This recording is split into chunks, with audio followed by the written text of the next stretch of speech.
Quite Well, audible, yeah. it's such an honor to be here today, and I'm so glad that you guys accepted our invitation for our launch. Um, our clinic, our decolonization clinic, is launching today, as you all know, and we decided to choose today's date because we wanted to stand with our brothers and sisters of South America for the Soweto Uprising, and remember the young kids that were essentially murdered by the government without any recourse because they decided to speak against something that should never have been imposed on them. I'm just going to give you a brief overview of what our clinic, our mission and our vision is, and then we're going to pass it on to other people who are going to kind of let you know about why we're here, and we're going to watch a film and get a discussion going. So the mission and vision of the DHRC. The light repair, light ordinary light. Maybe we'll ask Advocate Badella to mute as well. Okay, I think everyone's muted now. All right, so the mission and the vision of our clinic is to bring or to use legal remedies to disrupt, dismantle, and ultimately destroy colonial relationships that continue to exist on the continent of Africa and throughout the African diaspora. To accomplish this mission, the DHRC actively seeks to confront imperialist actors who enforce their morality or their monetary interests by demonstrating the economic, politics, and culture of African people. So with that said, I would like to thank you all for being here, and I want to go ahead and pass it on to our next speaker.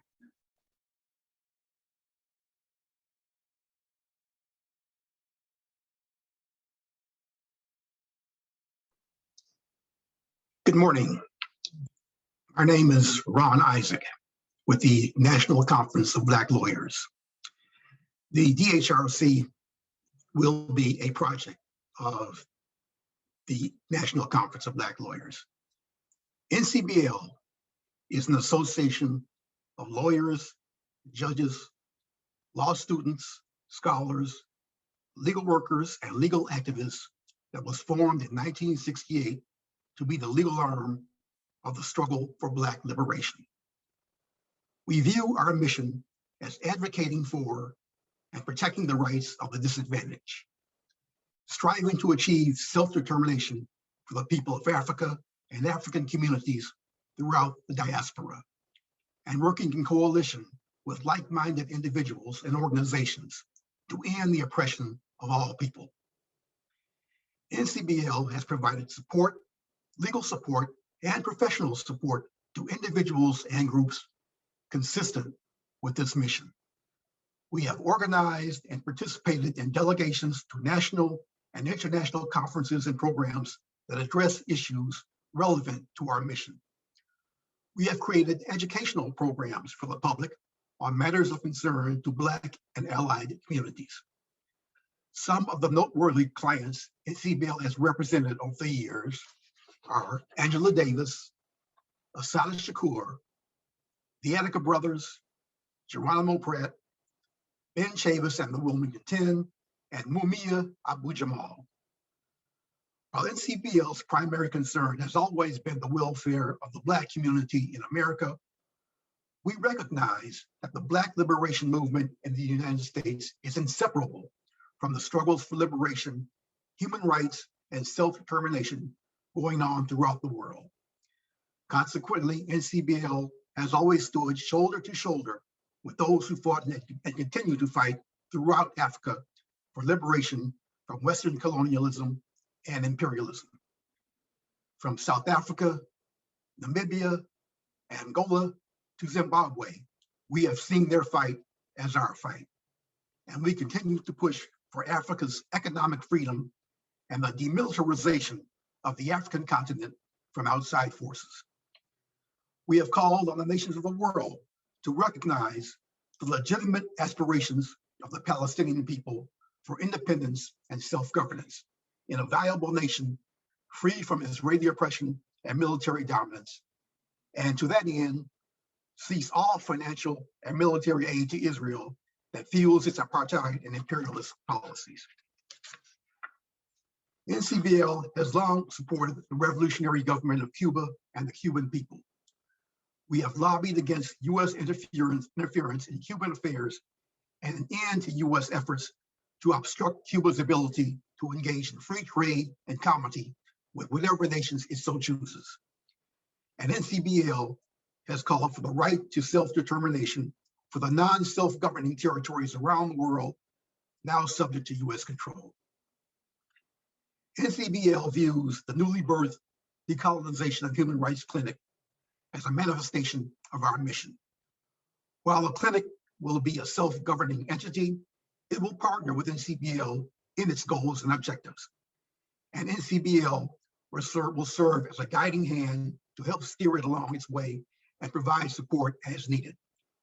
We are proud to work with the clinic as it embarks on this journey. Now, to commemorate the 45th anniversary of the Soweto Uprising in Africa, South Africa, we will view a short documentary on that historic event.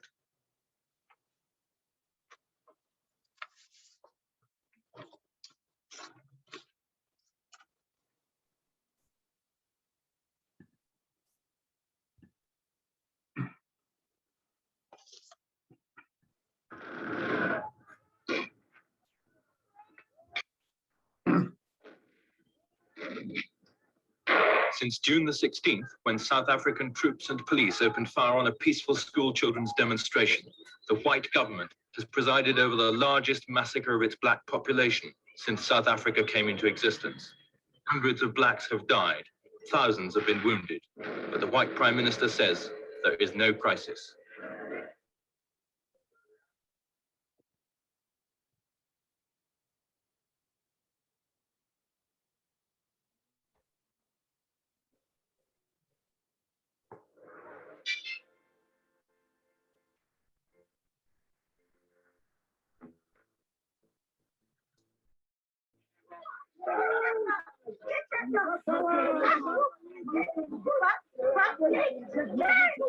The killings started in Soweto, the huge black township outside Johannesburg. On June the 16th, Soweto's school children gathered in protest against the introduction of compulsory teaching in Afrikaans, the main dialect of the ruling white minority. They met dogs, tear gas, and bullets. The schoolboy who led that day's protest was 19-year-old Tsetsi Mashinini. All of a sudden, they just went out of their cars and came advancing towards us. The first white policeman threw a tear gas. It was the first time we saw a tear gas can. We didn't know even what it was. So when we saw it emitting smoke, we dispersed. And when we came back again. Maybe we thought they would talk to us through a loudspeaker or something like that. All of a sudden, the same policeman who threw the tear gas canister opened fire on the students. I was with Hector Peterson when he was shot. The boy was in that picture where a boy was carrying. He was the first student I saw going down. I saw him being shot on the head and he fell down. I could not believe it. I saw a boy of about 11 going down under police fire. I could not believe it. Apparently, when Hector was shot, the students ran back and I was left with Hector and a girl. I was feeling scared and I wanted to run away too. And this policeman was aiming his gun at Hector again, wanting to finish him off. And this girl stood in front of Hector and told the policeman in Afrikaans that skit for me, shoot for me. And the policeman deviated his aim and shot in the air. And then we took that Hector and gave him to some boys and they took him to the car, which appeared in those pics in the UBJ bulletin. Hector Peterson was 13 years old. Hundreds of blacks were swiftly arrested, including Mrs. Oshadi Pakati, mother of 4 and national president of South Africa's YWCA. There was so much noise the whole night, and we could hear that there was noise in the police station too. Everybody was kept moving. But what sort of noise? What? You know, the kind of noise that sort of displayed an atmosphere of jubilation, you know, a Christmas Eve or a New Year's Eve. But by daybreak, there was no cause for jubilation. The streets and the mortuaries were strewn with dead. Most of them were children. This is how it was reported last week by John Fielding of the This Week team for British television. The South African Prime Minister John Vorster still says, after hundreds have died in the past 3 months, there is no crisis. But this was the reaction of the world's press in June. Africa, crisis in black and white. Soweto, all the years of black anger explode. The burning face of Africa. The powder keg has grown, has been refused. Now it is lit. Tomorrow, the whole of Africa could be burning. From Soweto, just outside Johannesburg, the violence has spread to many other areas.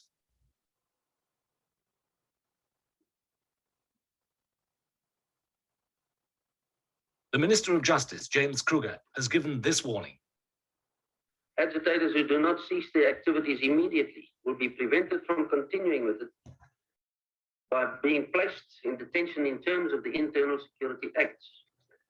Strong police units will be on hand to deal with any person who may try to cause a disturbance on Tuesday or on any other day. These units will have instructions to protect law-abiding citizens and property at all costs, and to do so with all the means at their disposal.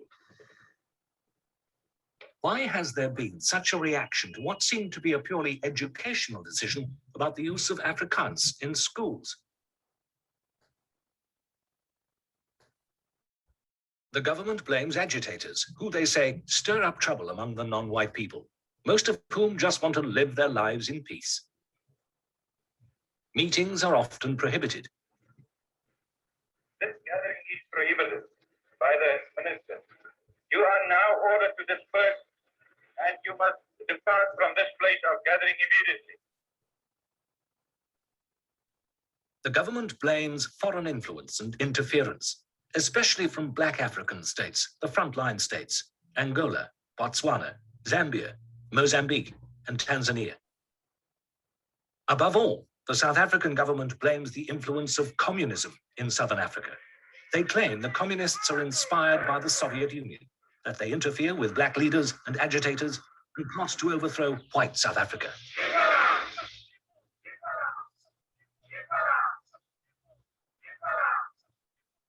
As John Fielding put it to Tsetse, the student leader. It's more than likely, Tsetse, that you're being described up and down the country at the moment as a communist. There is no truth in that as far as I'm concerned. It is just that in South Africa, if you're not doing what the government expects you to do, then you are a communist, of course. Many countries are quick to blame others for their problems, but the South African government seems very defensive, especially in the area of racial policy. As Mr. Vorster said 2 years ago. Ladies and gentlemen, this government, this nationalist party has been governing South Africa for 26 years under very difficult circumstances in the face of a hostile world. And I say to you, apart from anything... Why does the government think and act as it does?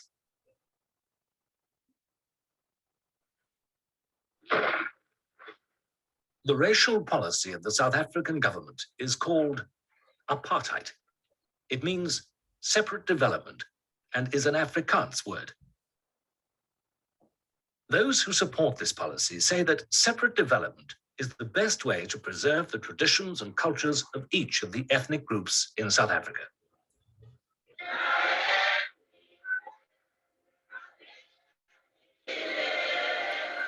This is how Dr. Verwoerd, when Prime Minister, justified apartheid on moral grounds in 1960. While the white man, as in the past, will remain the ruler over white South Africa as it develops out of this union of ours, he, as the guardian of the black man, will see to it that his development does take place in such a fashion that the black masses, as they become free, do really become free. We will not force independence from outside and from above. We will build up their democratic freedom from the bottom upwards, so that as free will be right for it.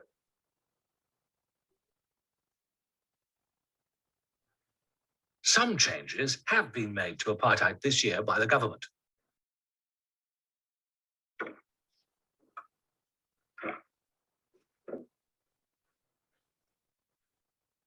The changes include allowing multiracial sport, so the New Zealand rugby team agreed to come and play in South Africa in June. The government felt that changes like this would meet the demands of blacks and coloureds, but they've had a mixed reception. In April, a leading opposition politician, Helen Suzman, said about the changes. Well, some of them are important and some of them really are just cosmetic. I would say that the petty apartheid notices, the removal of those, may mean something to some of the population, but in the main, the major changes have been through economic forces rather than through anything else, and also, I might say, through international pressure, such as in the sports policy. The economic forces come from inside. In other words, there are just not enough skilled whites to do the jobs that are reserved to them, or the government would like to reserve for whites only. So many of these jobs have slipped into the hands of black workers. And today in South Africa, as you walk around, you'll find black people doing jobs that they did not do only a few years ago. So that's an important change, but it doesn't stem directly from Mr. Forster's give us a year and you'll see great changes. Mrs. Suzman is an opposition leader. Can we rely on her views? People's basic attitudes are not easily altered. Listen to another reaction to changes in the apartheid laws. Are you honestly sorry that these changes have occurred? No, I'm not sorry. I like to see them come up, but at the same time, can I say that I would rather see it coming up with some education, but they've got no education, and it'll take them a couple of 100 years. They've only just come down from the trees. The government's view on apartheid is more easily accepted by many whites for two reasons. The first reason is the way apartheid works. Watch these scenes. What do you notice?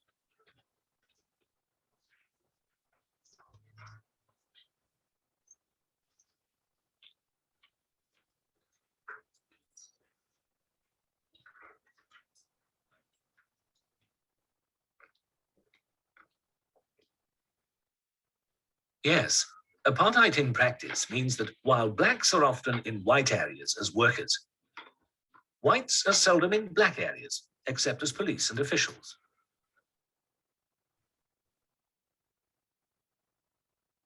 How can you understand people with whom you have no contact in their own surroundings?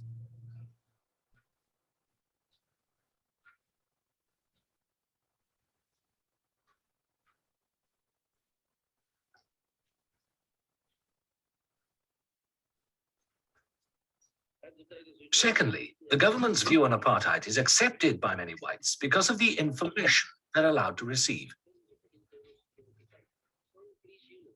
The government controls radio and television and makes sure that its views are heard more powerfully than those of anyone else.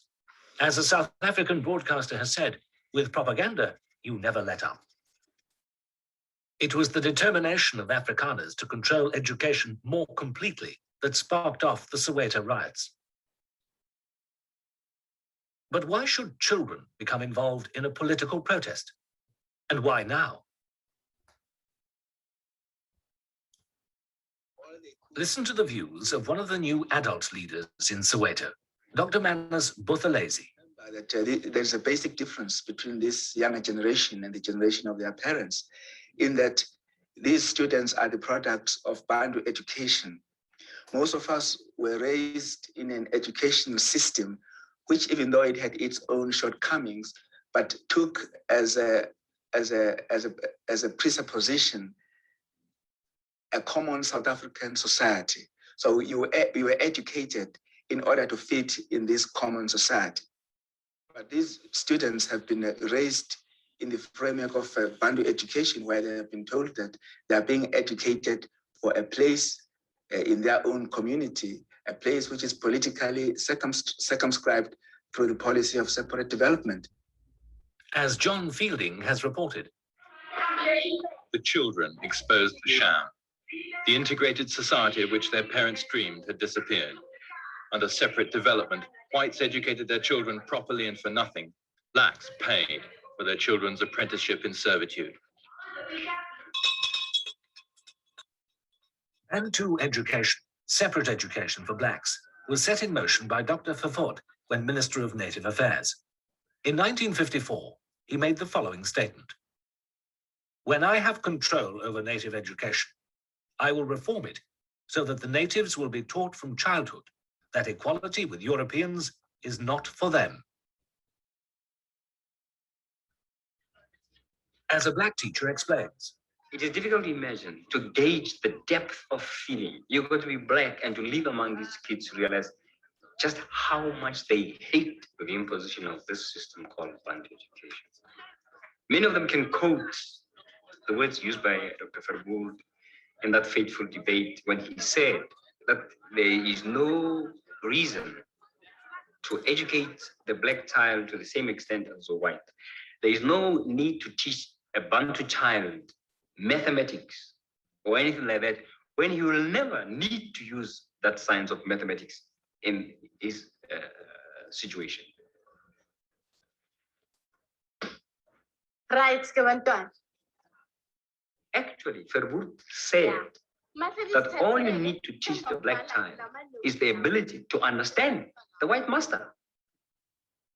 But in this government book, published in 1974, widely distributed outside South Africa, describing the education system, it says, the education of Bantu has increasingly been geared to the personal, social, and economic needs of the Bantu-speaking peoples, both in their homelands and in South Africa as a whole. Photographs show what is being done. The caption for this photograph says, they have a bright future, whether educated in their own homeland or in South Africa. But listen to the teacher again and watch. Bantu education prepares the black child for a subsequent role in society. You make your water soaking, and then we can steep the cottons. Because cotton is stronger when wet than when dry. So we can rub it in the hands. Now, just show me how to rub this. Show me. Show us the rubbing. Let's get those three to come and do this rubbing here. They give us Bantu education so that they can justify their racial discrimination against blacks. It teaches that we can never do things like they do, because at all times the black man must remain subservient to a white man. That the black man must never be able, to compete with the white man in job situations. And Forest Hill. Johannesburg's labor exchange for blacks. In South Africa, most white officials are Afrikaners, and it was their language that became the focal point of protest against Bantu education.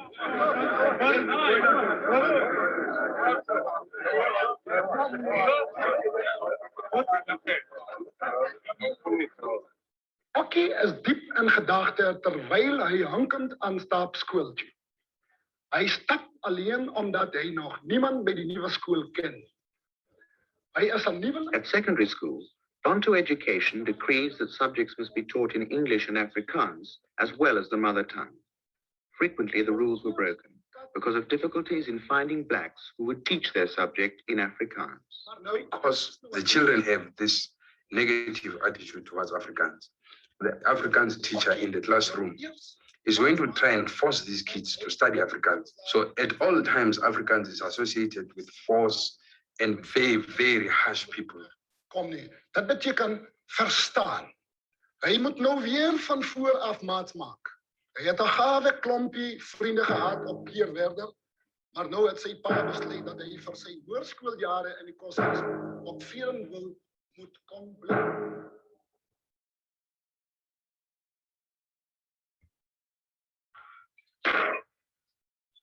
What will be the result of all this?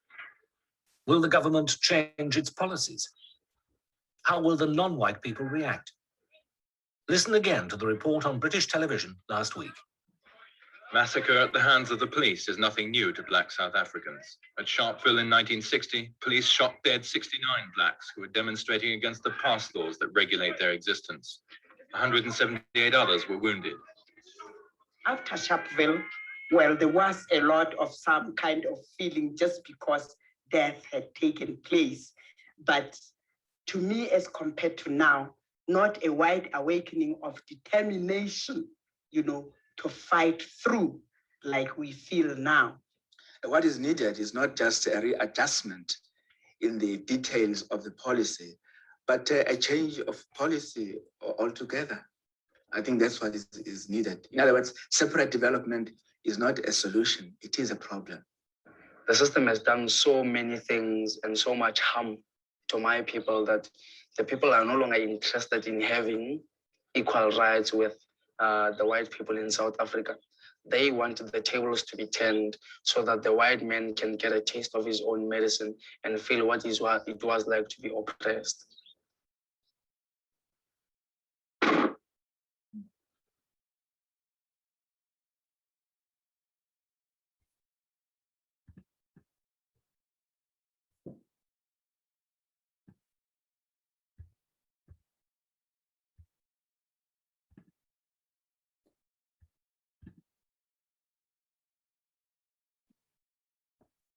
Okay, I'm gonna start with a brief moment of silence to honor those who lost their lives in that massacre.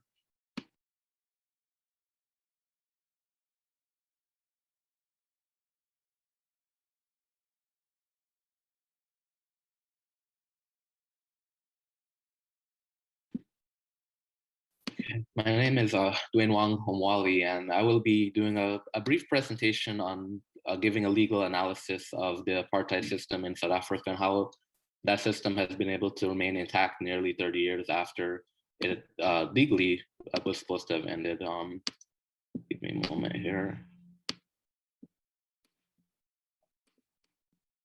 Okay. So as a result of the previous apartheid system in South Africa, approximately 13% of the population controls 87% of the country's land and minerals. Today, despite the innovative land reform programs which the current government has implemented, there's really only been limited success in terms of redistributing the land.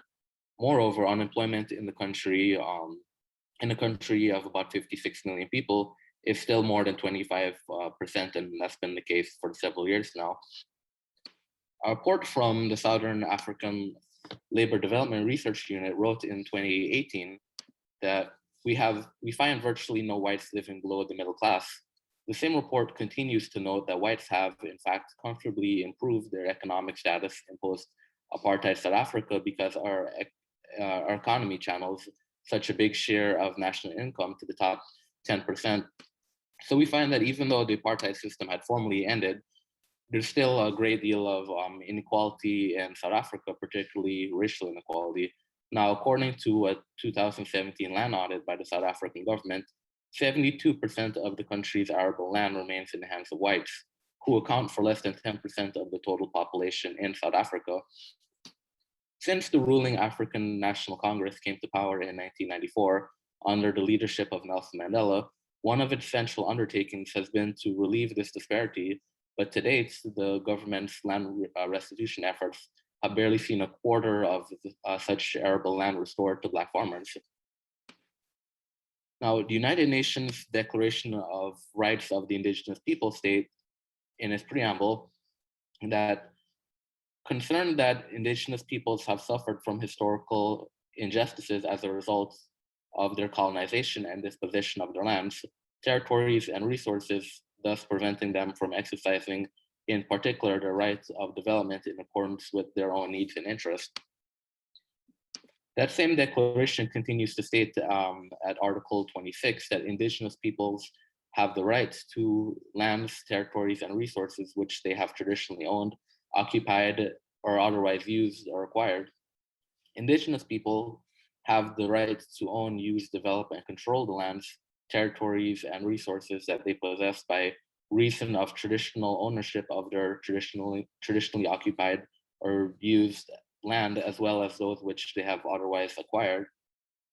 Article 28 states that indigenous people have the right to redress by means which can include restitution, or when this is not possible, just, fair, and equitable compensation for the lands, territories, and resources which they have traditionally owned or otherwise occupied or used, and which have been confiscated, taken, or occupied. Now, what's interesting is that the Constitution of South Africa also recognizes these rights as well. Article 25, Section 4 states that for the purpose of this section, the public interest includes the nation's commitment to land reform and to reform to bring about equitable access to all South Africa's natural resources, and property is not limited to land. Now, this is written in South Africa's constitution, but in practice, as I pointed out before, this has not been implemented. And what we have in South Africa is a situation where the same apartheid system is in place, although legally the system was dismantled several decades ago. And in closing, I'll give some examples of other nations which have struggled with this issue of indigenous land ownership and how those countries dealt with these issues. The first of which is China. China dealt with a situation where a Chinese territory known as Macau was occupied by the Portuguese in 1549. The colonial power settled its inhabitants in China and claimed this territory as its own. But the People's Republic of China rejected the Portuguese claim to this land. It claimed that Macau was Chinese territory according to international law. And Macau was actually restored to China on December 20th, 1999. China then demanded the same thing for Hong Kong, which Britain had claimed as its territory since 1842. And this territory was restored to China in 1997. Now, the second example actually also comes from the African continent, and this involved the case of the Portuguese colonization and occupation of lands, particularly in Guinea-Bissau and the Cape Verde Island, as well as Angola and Mozambique, which were all former Portuguese colonies. Now, African liberation movements emerged within these occupied territories, struggling against Portuguese occupation and colonialism. And as a result of these different liberation movements and armed struggles, Guinea-Bissau and Cape Verde regained their independence on 1975. Angola became independent also in 1975. And Mozambique also became independent in 1975, as I said, as a result of these armed struggles. And the third example comes from India. Now, there's a situation in India where Portugal had also claimed certain territories, and the government of India had ordered that its troops reclaim and seize these territories from Portugal in 1961. Portugal had settled in Indian territories and had been in that region for over 400 years by conquest. And it had asked the United Nations Secretary Council to act against the aggression of India and to order India to withdraw from the territories. The ambassador of India had stated that that this is a colonial question in the sense that the part of our country is illegally occupied by right of conquest by the Portuguese, and that the fact that the Portuguese had occupied the territory for more than 400 years was of no consequence, basically saying that it didn't matter how long the Portuguese had been there. The fact that they had come there and acquired these lands by conquest made what they were doing illegal, and therefore the lands rightfully had belonged to the people of India. So the long settlement of European invaders in South Africa by force of arms has not passed any right to these European invaders to own the African land, particularly at the expense of its rightful owners. And it does not matter how long the Europeans had settled there, as I pointed out with the example of India. The continued domination of white ownership of the resources and land is therefore not justifiable under any law, and Black South Africans have a collective right as indigenous people to the ownership of their lands. Thank you. Thank you, Dwayne, for going into the issue of decolonization. So right now we have a very distinguished panel who is going to give us a firsthand perspective of the issues going on in South Africa, both in the past, in the present, and what do we look forward to in the future. So I'm actually going to unmute our speakers, and if you could please introduce yourself, let us know your connection to particularly what happened at Soweto, but also to the current freedom struggle going on for African liberation. I'm going to just go in the line of which I see. So we're going to start with Sister Thapelo. I'm sorry, Brother Thapelo. That's correct. Can you hear me? Yes. Hello, everyone. Dumelan, Sanibonani, Absheni, Guten Tag, and in the greetings of one of the proclaimed underground leaders of the 1976 Soweto Uprising, Zafania Mutupeng, I say, Izweletu I Africa. My name is Thapelo Mulwantwa. I am a student in digital marketing. I'm doing a master's at the University of Roehampton in London. I'm South African, and I'm very honored to be on this panel today. I am also an ambassador of the Black, Asian, and Minority Group Society at the University of Roehampton. I serve in the Information and Publicity Secretariat of the Pan-Africanist Congress of Azania, which I'm sure that most of you would know about. I mean, obviously South Africans would know, but those in the diaspora I'm referring to. And currently I also serve as the UK and EU mission head for the Pan-Africanist Congress, through which we are uncovering the movement that have been stored in universities and other institutions in the UK and Europe. I'm very honored to be on this panel with these distinguished leaders of the 1976 Uprising, some of whom I heard from my grandfather, who was a teacher, a deputy headmaster at Orlando High, Papa Tsileng, and from my mother, who is a friend to Mrs. Mkabela, who's the wife to one of the panelists. So I thank you for the introduction. Sorry, I forgot to unmute. Thank you. And we'll go now to Sister Thorolo.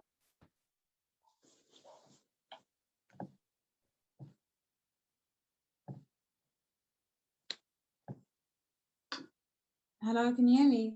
Yes, thank you. Hi. Well, I don't have much to say in terms of my introduction, but I am Tarolo Siatlolo. I studied international relations and I'm studying philosophy now, specifically African philosophy, and I run the Khotso Siatlolo Foundation. So that's all I have to say. Thank you. Now I'm going to unmute Baba Seth. Baba Seth, if you could unmute, please. Can you hear me now? Yes, thank you. Okay.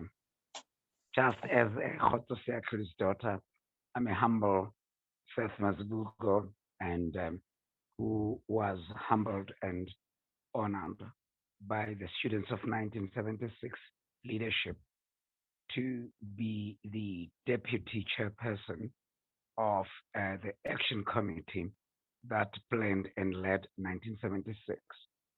And I happened to then have gone at the age of about 15 into leadership roles as leading the students in 1976.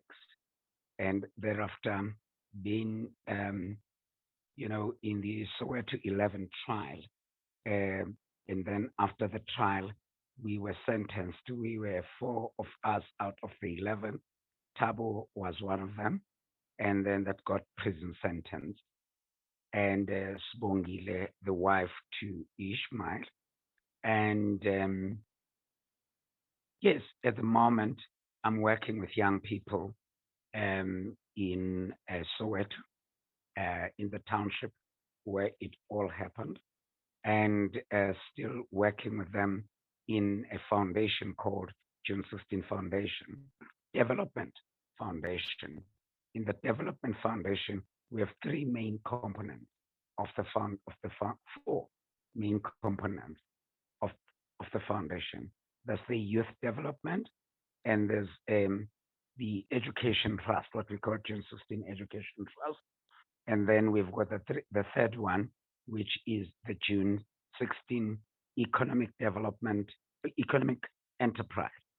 And the economic enterprise is like a big brother or big sister supporting the youth in the Youth Foundation and in the trust and the Development Foundation. At the moment, we are more focusing our work on four main pillars. One, it is history and heritage. We are compiling the history and heritage of 1976. This year, we just declared this year as the year of untold stories of 1976, and also the unsung heroes and heroines of 1976. We've partnered with University of Johannesburg to unravel that, which we are going to launch in the 50th anniversary of June 16. Furthermore, I work with the young people in what we call June 16 Brigade. These are the youth who are going out there who are saying the history of African people must be preserved, protected, and promoted by the African people themselves. And we then have the second pillar of our work, which is social justice and human rights. And that which then we work with communities. The last work we did, it was the forced removal by the current government of people on a land issue in an area called, in some of where people moved in forcibly because they don't have place to stay. So we're working there with the June 16 Brigade. The third pillar is the pillar on youth citizenry and youth activism, where we're saying to young people, move on and get involved on citizen issues. And then the last pillar is education and education support. That is where we focus more on, we work closely with the Fees Must Fall movement on issues of decolonization of curriculum and on Fees Must Fall issues. And yeah, those are our four pillars where we're doing work as the June 16 Development Foundation. And having said that, we are busy at the moment with issues of GBV, gender-based violence, but our focus is more on children.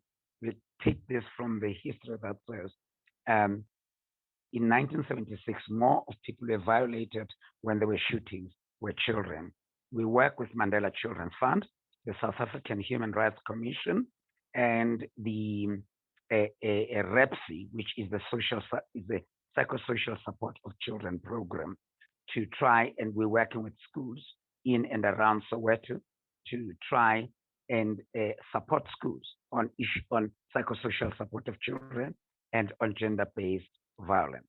Lastly, this morning, we have been able, we are the ones, I'm happy that the daughter of Khoto Seakhulu is here.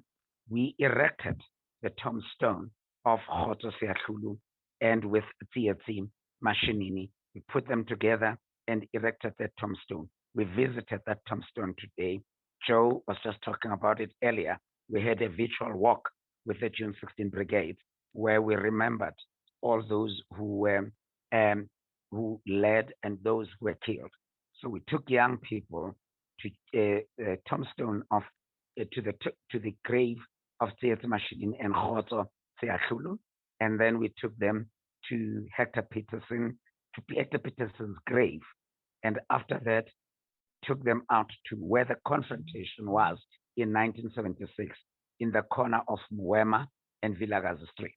Then we walked up to Hector Peterson, and then we walked up to what was called Bele Primary, which is now called Mbuyisa Makubu, a school, to also remember Mbuisa Makubu. Mbuisa Makubu is the one young man who's holding, he spoke about him when he was actually in the documentation. He's the one that is holding Hector Peterson when they were putting Hector Peterson into the Volkswagen that took Hector to the graveside.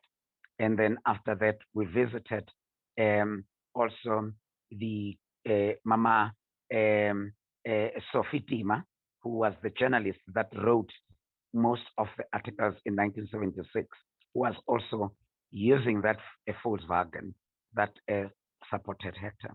That's my humble but long background. Yes, I am staying in Soweto in Orlando East. Thank you so much for that. I'm going to unmute Baba Ishmael.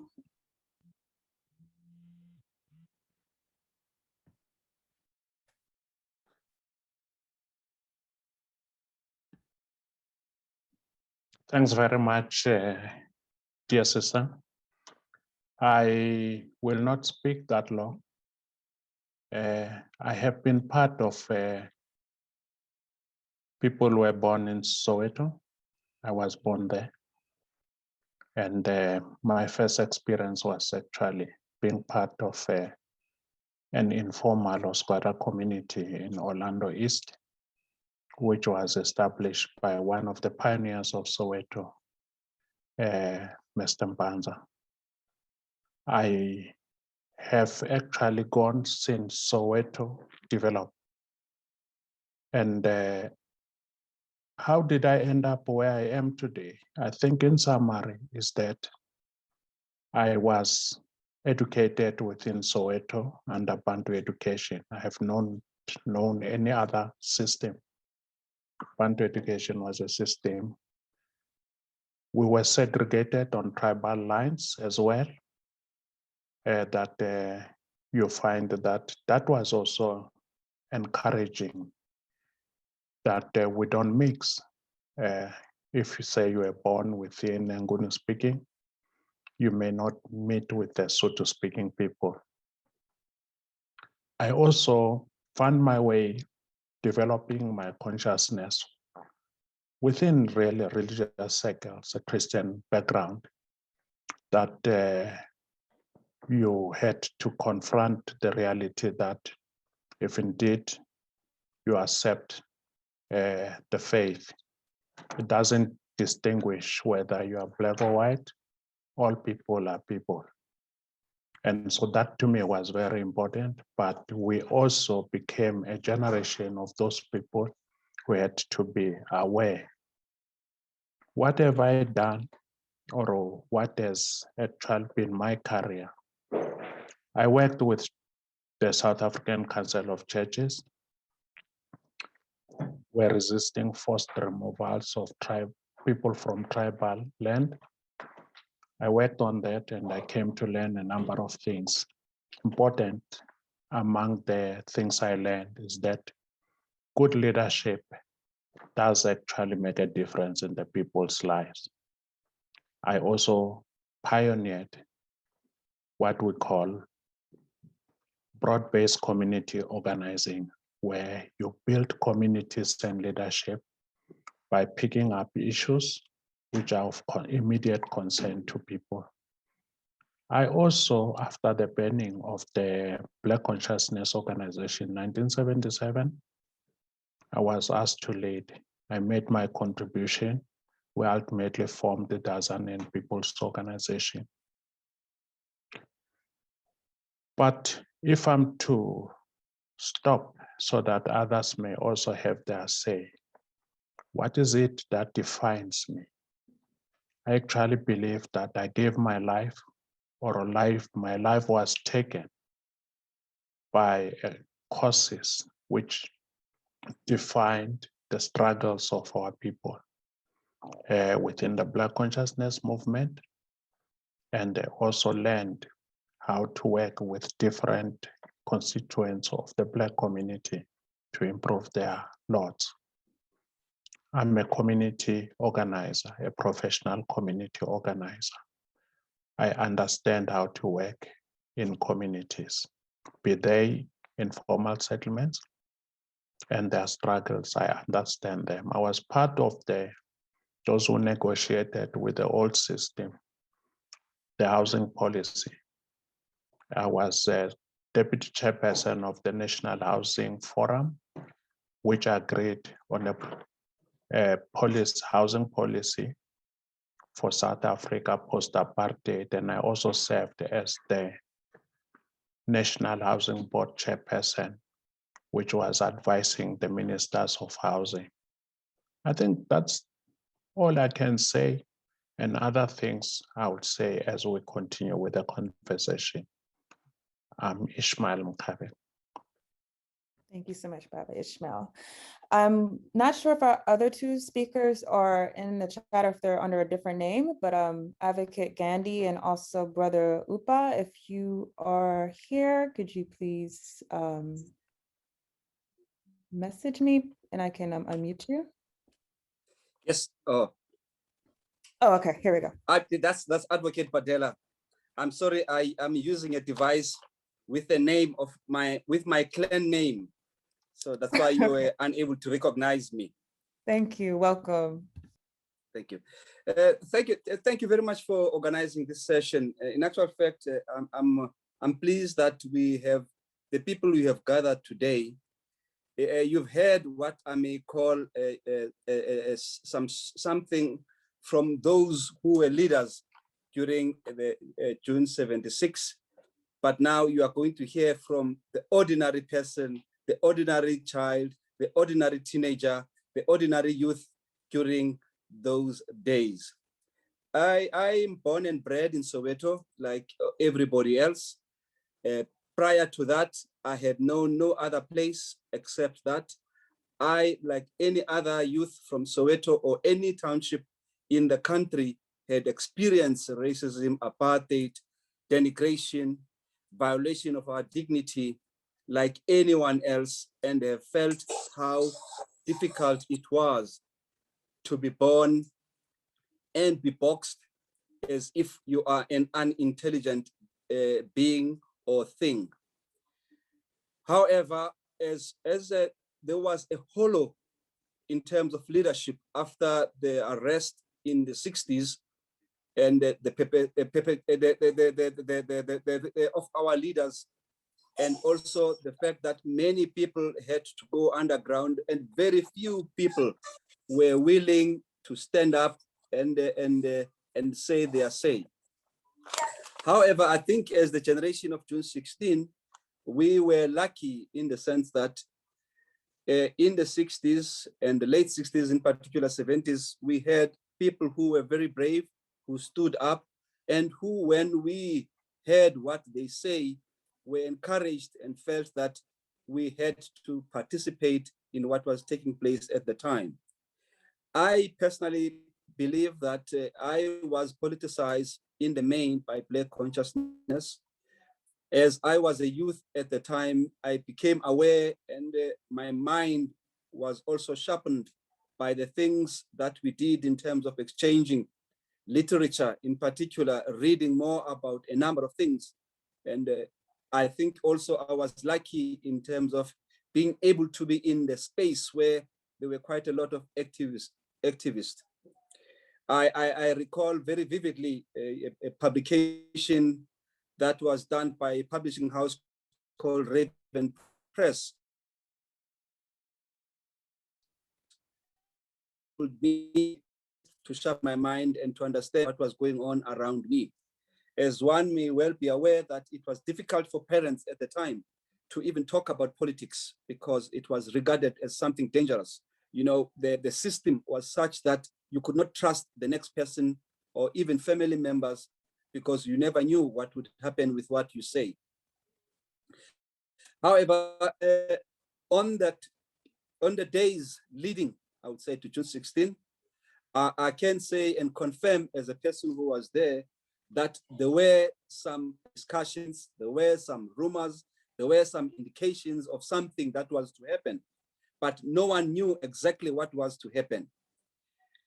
I, at the time, happened to be in a secondary school, and they will know Seth and Ish, and will know the school, and Tabo will know the school, Daluonga Secondary School, and Dube.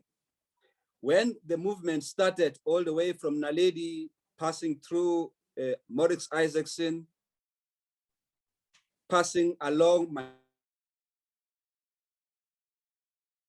Daluni teenage youth at the time joined in the movement. And I can attest that there were quite a number of students who were marching peacefully during that day, and no one knew what was to happen. But all we knew, we were moving towards Orlando West, and with us having our grievances against the Africans, as you all know. I think I won't repeat the issue of the Africans, and it is true that the government at the time tried. I remember, for example, they tried to teach us mathematics in Afrikaans in our school.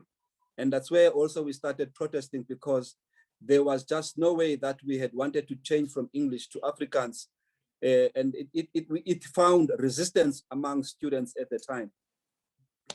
As I say, personally, I was an ordinary student, ordinary youth.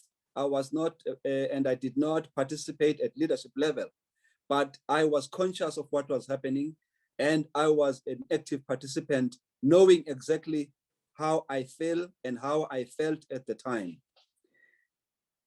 Obviously, like again, I think there's nothing uncommon with my behavior, in the sense that after June 76, we continued with our protest in various forms.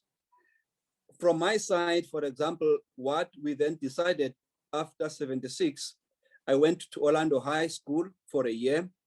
After that, with a group of students, we decided that we are not going to do Bantu education anymore. But the problem was going back to our parents, telling them that we are no longer going to go to school, because we had to have an alternative. Fortunately, at the time, there was an institution called Tarrant College, which then started in 1977, doing some kind of write-ups for students to catch up, and they would publish these in the world, and we would read and buy specifically the newspaper so that we can learn our subjects and be able to write. We decided to join Tarrant College, and when we come there, I think I know there's quite a Opa Ngwenya. Opa will also tell you he was part of that group. In Tarrant, we then obviously did O levels instead of doing the normal matric certificate. Unfortunately, after I completed my O levels, and again, as I said, as a result of my participation, I ended up in exile. I left the country in 1981, and I spent my time in Botswana, Zambia, Tanzania, and I also went to study in Russia. On my return, obviously, I came back to Tanzania, and then also served the movement I was part of at the time, the ANC. And I then also again left and went to Britain, where I spent some time, I think 3 years or 4 years or so, can't recall now. Thereafter, I returned home after, I think, 13 or 14 years of being outside the country. On return, I vowed not to go back to politics. And I know that it was not a good decision, but I had learned a lot being in exile. I had seen the characters of people. I had understood what it means to be loyal to one's country. And I also understood the patronage that sometimes happened. And because of that, I decided that I am going to serve my country in a different form. And I have done that, and I'm pleased that I still do the same as even today. I worked for some companies, and then I decided at some point that I wanted to be a lawyer. I decided to study and reinvent myself. I am now a member of the Johannesburg Society of Advocates, and I've been so for a number of years.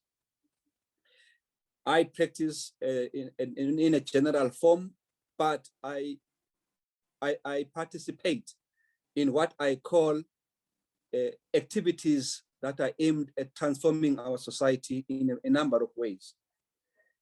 As an advocate, I play a role in the leadership of the Johannesburg Society of Advocates. I also play a role nationally as part of the regulator of all the legal practitioners in the country. We have just finished some work that involves the legal sector codes with the aim of transforming the briefing patterns, the patterns of legal practitioners getting work, be it from government or private sector. That I believe is going to be a contribution towards the transformation of how we develop as advocates or as lawyers, and how we gain our experience, and more importantly, as how we derive our livelihood. As I said, I was there. I can attest to what happened, but I won't say much because this was more of an introduction about myself, and I will leave it at that. Thank you very much. Thank you so much. And I'm not sure if Brother Upa is here. If you are, please let me know and I will unmute you. And if not, we can start with the first question. I'm looking through one more time to make sure I don't see any. Yes, I don't see any names. So we can start with the first question for our panelists. I think for me personally, the most shocking aspect of Soweto is that this uprising was children. And it's just shocking to think that young children could be motivated to go against a state that has proven itself violent. So I would ask, and if this is something that you have an opinion on, if not, you can chime in on questions that pertain to your experience. But I would ask, particularly for those there, what about the issue of language drove children to willingly go against a violent state and possibly risk their lives? Kenny, you left me out. Oh, I'm sorry. Sorry. Your brother Upa? Tabo. Oh, okay. Thank you. Please introduce yourselves. Okay. My name is Tabo Ndabeni, also grew up in Soweto. Said Mazbugo Bongim Kabela. I was part of them. I was a student in 1976. I was a student at Musi High School in Pimville. 77 were detained with the senior executive of the SSRC. We were then charged with said Bongi. We became known as the Soweto 11.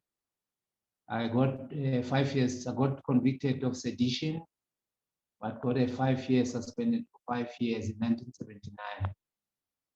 I then was active within Azapo. I served under Ish as my president. Then was elected national organizer at Azapo again. When Tarulo's father came back into the country in 1981 and was detained, I was also detained with him. When he was put on trial, the system wanted me to testify because of they knew of my interactions with him when he was in exile. I refused to testify and then was sentenced to 18 months in prison. I came back in 1980, I think 1983, continued as national organizer for Azapo. I have served in different capacities as national director for an organization that Ish's wife established with Advice Centers Association. I also served as national director for the Independent Mediation Services of South Africa. As I am an expert mediator, during the conflict between the political parties in the country, I served as a local mediator in the East Rand, sort of separating the people that were fighting between the ANC and the IFP. I'm a social activist and still a strong adherent of Black consciousness. Thank you so much. Oh, my apologies. Thank you. No, that's fine. Thank you, Baba Thobo. I'm sorry again. Should I repeat the question? The question for our panelists is, what drove children, everyday children, to engage inside of a violent freedom struggle? And what about the issue of language?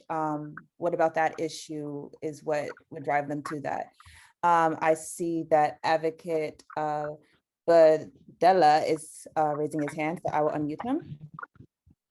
No, thank you very much for that question. I think maybe I'll just say a few words. I think it was not just about the language, the way I read it personally, but that the language became the last straw. There was anger among people because of what was happening.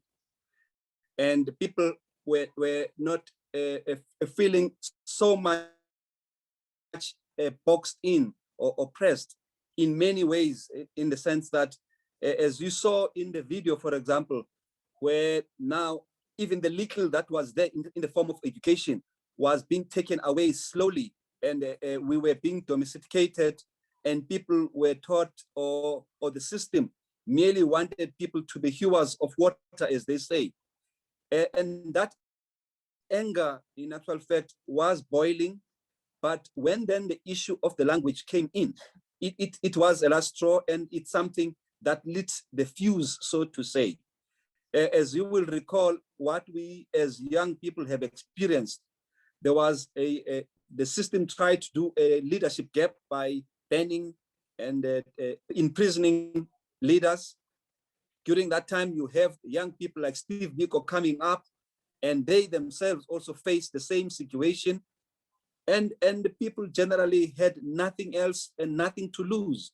And at that time, I recall that I personally was very angry about the issue of being forced to be taught in a language that I despised, in a language that I felt it was the language of the oppressor. So I think as a starting point, it was not just about the language, but the language was that lighting of the fuse that lit the streets of all the towns, including.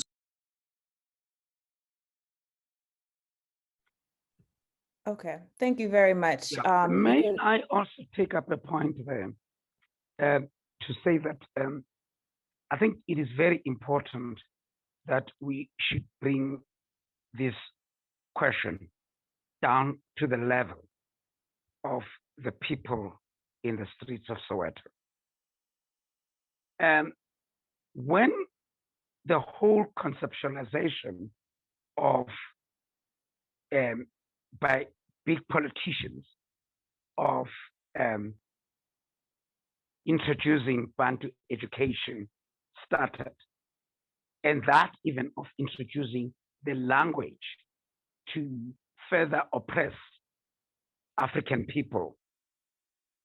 Us, as the students of 1976, we were not the first to say this is wrong, and even say this Bantu education is wrong.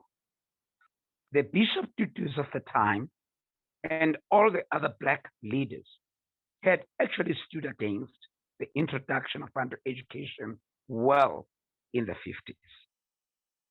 And it should also be mentioned that part of the bannings, when many of the Black-led organizations were banned in the 60s, it was also to suppress Black leadership and Black thoughts and Black inspirations. And when we came to even the Sharpeville shooting, and Sharpeville was the 21st of March, 1960. It is part of that resistance of refusing to be dominated by a system, and that coming from the simple people. And it is that which, after that political lull, after the 60s, and after the lull of Black political activism, because many organizations and many liberation movements had gone underground and Black leaders were taken into prison or were banned. It was that time when the resurrection and the invent of Black consciousness became stronger.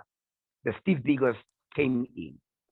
And I was involved in a discussion with Thabo and Sibongile Mkhabela just the other day on the same issue, that it was in the 70s when Black consciousness came up, that Black consciousness did not just speak about high politics. Black consciousness went down to the ground and worked with the people. It was that time when establishment of structures such as the Black community programs started. Black people started their own clinics, such as Zanempilo Clinic, helping, which was a health clinic. Started Empilweni Mobile Clinic, started alternative education programs. And this was down at the level of people. There was nothing that was high flow. That, I think, is the biggest score of Black consciousness in sitting in the minds of Black people. It did not just speak politics. It actually went down to say, Black man, you are on your own. And it was that Black man, you are on your own, that actually then produced programs that were actually making a Black man to be on his own. And Fanyana Mazibuko, Thabo Mbeki gave, I'm sorry, Thabo, did I call you Thabo Mbeki? I wanted to say Thabo Ndabeni. I'm sorry about that, Thabo. And spoke of some of the teachers that came out of that system, that then said, we are going to be a different brand of teachers, not teachers of apartheid, but also teachers of the liberation movement. We also had Christians. Ish spoke about his leadership from the Christian movement. He was my leader in what was called, and the current president of the country, in what was called Young Ambassadors. And it is out of that leadership that then us as young people, I was only 15 then, I was only, I turned 16 on the 15th of June.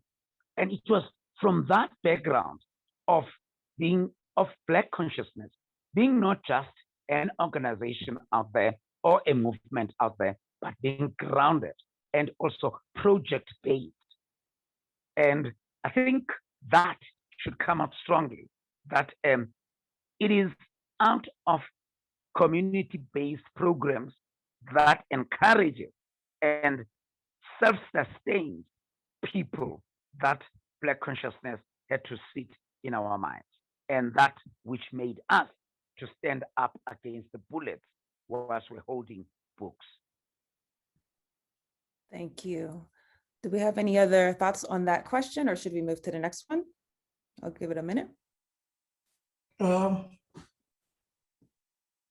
ahead, brother with the pillow. I personally wasn't there, obviously, and but I'm the generation that came after some of the leaders who were there, who are with us today. But generally speaking, I, as the advocate said, I think the language matter must have been a symptom of a bigger situation in which you, as a youth, realize, for instance, that a neighboring country such as Mozambique had gained independence, therefore bringing forth the reality that it is possible to live in a free world. You did not have to refer to a far-flung area to realize that the liberation struggle was worth fighting for, via the example of the fight of Frelimo in Mozambique. And I think that must have somehow had an indirect influence in the minds of the Black consciousness movement. And as Mzwakhe Mbuli says, one cannot put a lid over the top of a hot boiling pot forever.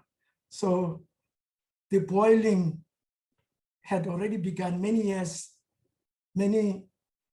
prior to 76, to Sharpeville, Langa.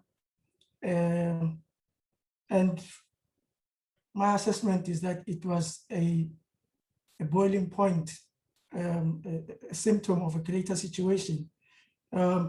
Just to give a practical perspective to that, for instance, as I mentioned earlier, my grandfather was a deputy head at Orlando High, teaching along with Zafania Mutupeng,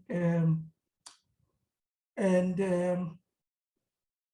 he was also a leader in the Johannesburg Student Sports Society, if I mentioned the name correct.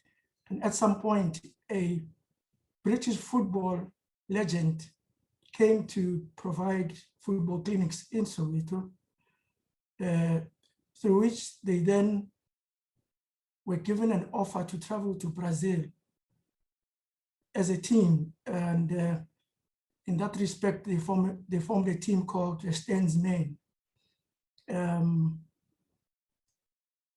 Now, here's a group of young men who have this fantastic opportunity to go and play football and meet Pelé, Zico, and those football legends in Brazil, but the government refused them permission.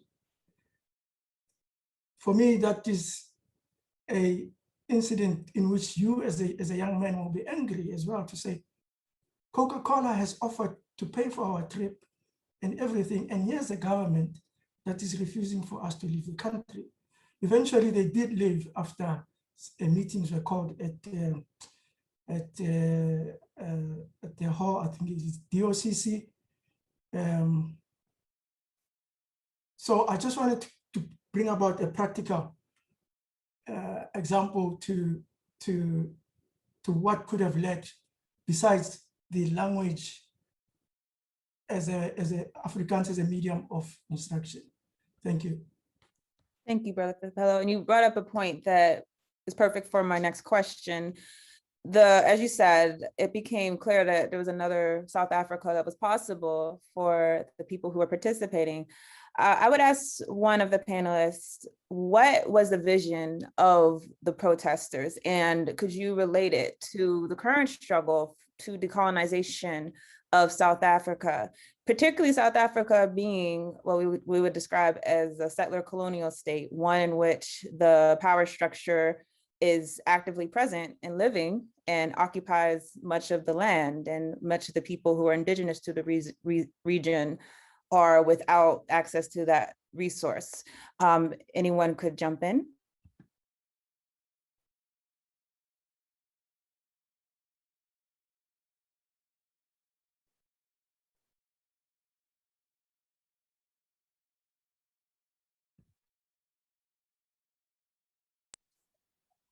I don't like a vacuum, but I think either Thabo or Seth should, because as I said, as leaders at the time, they must have had some ideas, but I think it would be better.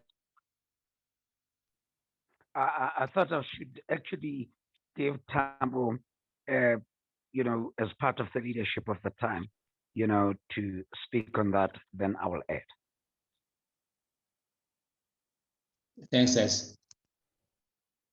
The whole idea, maybe I should latch on first to the original question. It must be noted, we're not separate from the community or separate from Black people in the country. So the challenges that our parents had, eking a living from day to day, struggling to get us closed, struggling to keep us a roof under our head, being called children by small kids, white small kids, and so on. Those things affected us as children of those parents. So the use of Afrikaans as a medium of instruction, or the enforcement of Afrikaans as a medium of instruction, was seen by us as an extension of our oppression. Our vision, therefore, going forward was to transform society, to decolonize the country, reclaim the land, remove the illegal occupants of power, remove them from office so that you are able to run our country all together. Thus, if you see the transformation of the program of the SSRC as it moves down the months, what became very, very political. So our vision was for the transformation of society, more than just to remove Africans as a medium of instruction or just a struggle against the enforcement, the Bantu education as a system. We're against the entire illegitimate government that was in place on the day. I rest there. Thank you. Any follow-up commentary? Yeah, I think I want to follow up a little bit on my side, and this is just a personal view, but it is guided by what was happening at the time. For me, because of the manner of oppression, and because of the manner in which the government wanted to ensure that we don't grow beyond what it wanted us to be, there was, for example, among students, and I think anyone who was a student at the time would attest to this, we had some kind of groupings among students who would help each other.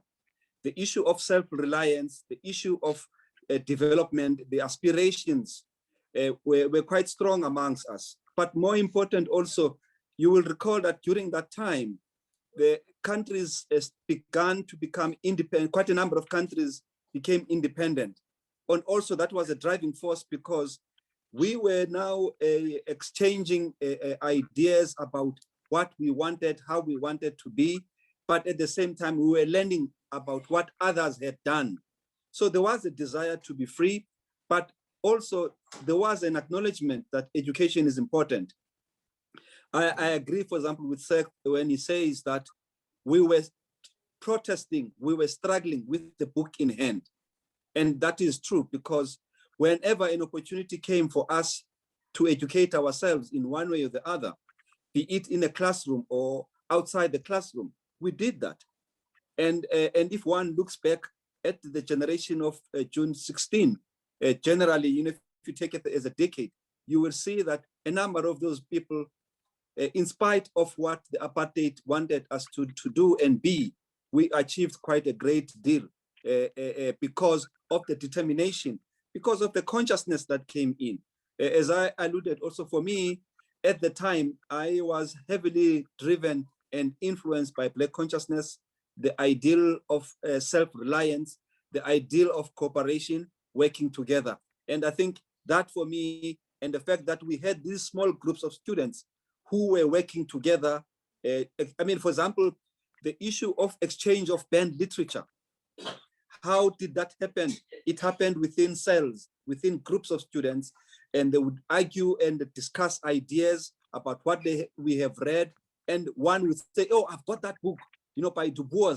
And then one would, the book will really do rounds, but it will do rounds in secrecy, because if one were to be caught with that, we all knew what would happen. Thank you. Thank you. Maybe I would like to pick up just a minor point here, just for us to, come to understand that,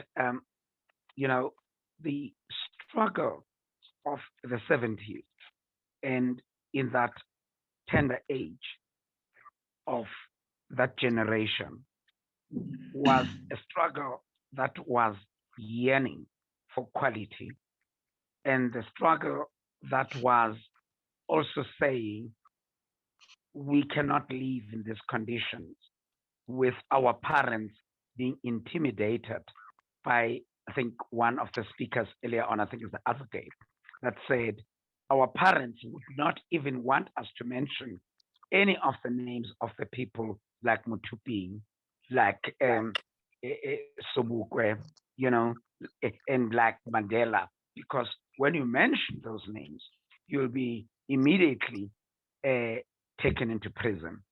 So when Black consciousness came to free us from that mindset, it is when we started wanting to become loud and wanting to define the future of our education system and all the other systems that exist at the time. I'm trying to say we are in a situation where we are saying Black children, Black parents, themselves at that time were eager. I remember when we arrived on Robben Island, and even the leaders in Robben Island, and I happen to have been honored that when we're driving down to Robben Island in a police van, I was chained with Zephaniah Mtuping. And when we are, and Zephaniah Mtuping that time was going to Robben Island for the second time.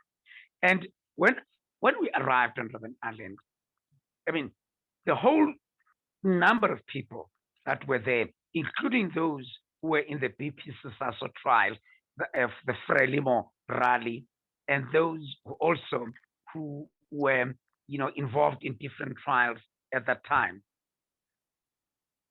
There was a hope that 76 had brought liberation. They expected that, tell us guys, when are we getting free? And we had to disappoint them and tell them that there's still a long walk to this freedom.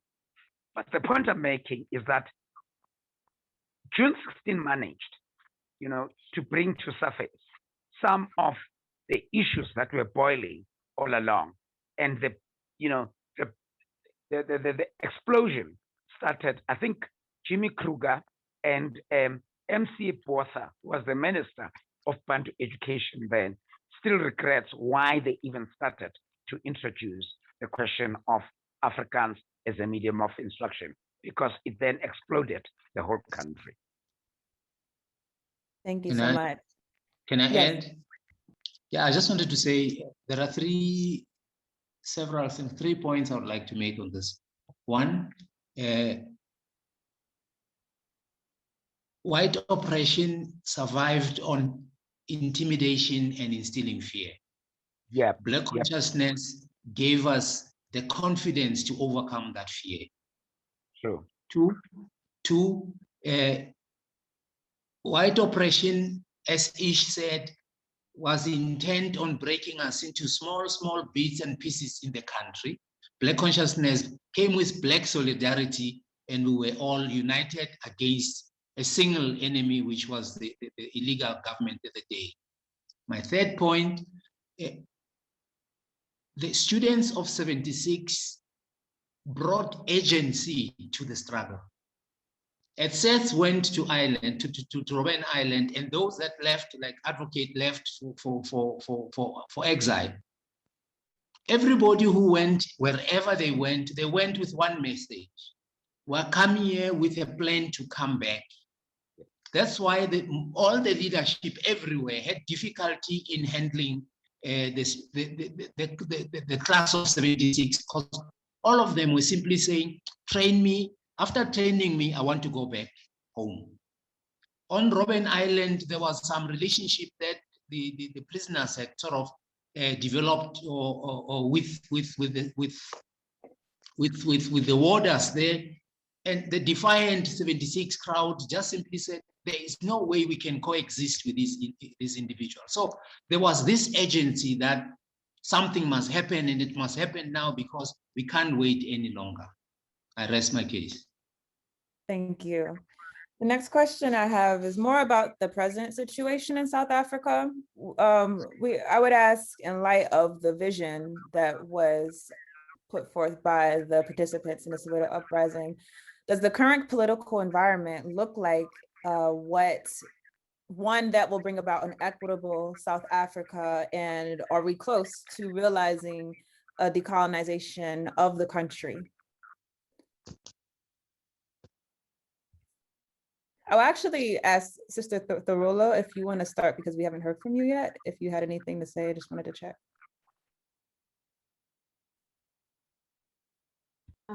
Okay, can you hear me? Okay, so I'll refer to the decolonization decolonization in South Africa and what we think of it, and also in comparison to other countries. So basically, decolonization in South Africa should look different than other countries because the issues are not the same. The common factor between South Africa and other countries is the persistence of racism and white supremacy. Colonization in South Africa since 1652 entailed conquest in the form of deprivation of sovereign title to territory and epistemicide. Decolonization, therefore, should take the form of restoring sovereign title to territory and cultural self-determination. The restoration of sovereign title to territory to the indigenous people involves the resolution of the national question. Now, the resolution can take three forms. Number one, it can take the form that white settlers are expelled from our land on the basis of Africa for the Africans, like the Garvey movement or Anton Lembede's Africanism. Then secondly, the white settlers, it can take the form that the white settlers remain but are integrated into the culture and the land of the indigenous people. So this is captured by Robert Sebukwe's metaphor in Here's an African Tree, or Steve Biko's Here is a Table. Now, the third and last form would be the transformation option, in which the white settlers retain the land they stole and continue to practice their own racist culture side by side with the indigenous people. This is derived from the Freedom Charter and liberal non-racialism. The Freedom Charter clearly states both Black and white. This is also reiterated in the preamble to the South African Constitution of 1996, which says, "We as the people of South Africa." This for the ANC was a form of decolonization, and it triumphed in 1994. But it is actually democratization rather than decolonization. Democratization basically entails the extension of political and civil rights to the formerly excluded indigenous people, indigenous conquered people, without restoring the sovereign title to territory. This results in just government succession. The democratization took place under the ANC because they are a civil rights movement and not a liberation movement. Decolonization can only take place within a liberation movement that will result in state succession. The current call for decolonization in post-apartheid South Africa is an extension of the transformation in the name of decolonization. We can refer to it as aesthetic or cosmetic decolonization in the form of renaming things, teaching history, including a few Blacks into white-owned institutions. The call that needs to be made for us is one of total destruction of the white settler world and rebuilding of the Azanian civilization on the basis of African culture. Thank you. It looks like Advocate Badilla, your hand is rose. Is that correct? Yes, my hand is up. You know, Tini, you've brought up a very painful question. It's painful because, and I'm sure my colleagues will attest to that too. It's painful because when one reflects and thinks about the life that has been given without expecting anything in return, and to see what is now happening, it is hurting. I say so because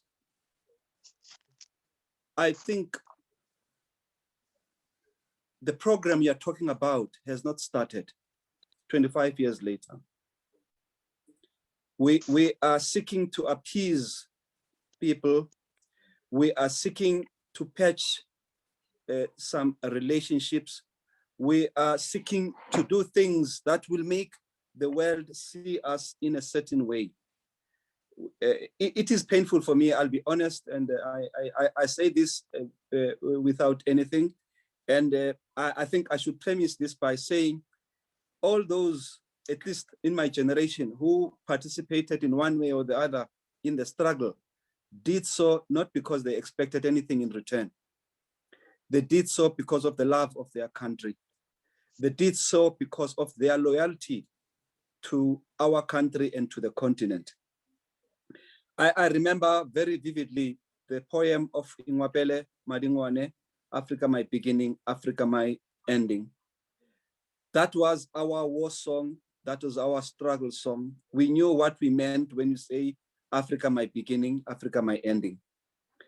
But what we have seen since we took over is that, as Frantz Fanon said, those who come into power in simple replace the system and the people who were driving a system that benefits the same people. If one has regard, for example, on simple things, you take the program of BE, which was meant to be a transformational program. Who has it benefited? Not the people, a few individuals. And and to make it worse is that they have created a patronage system by legalizing it and by making sure that when they benefit, no one questions it. You are unable to question it because it's legal, it's normal, it's done through the channels of government.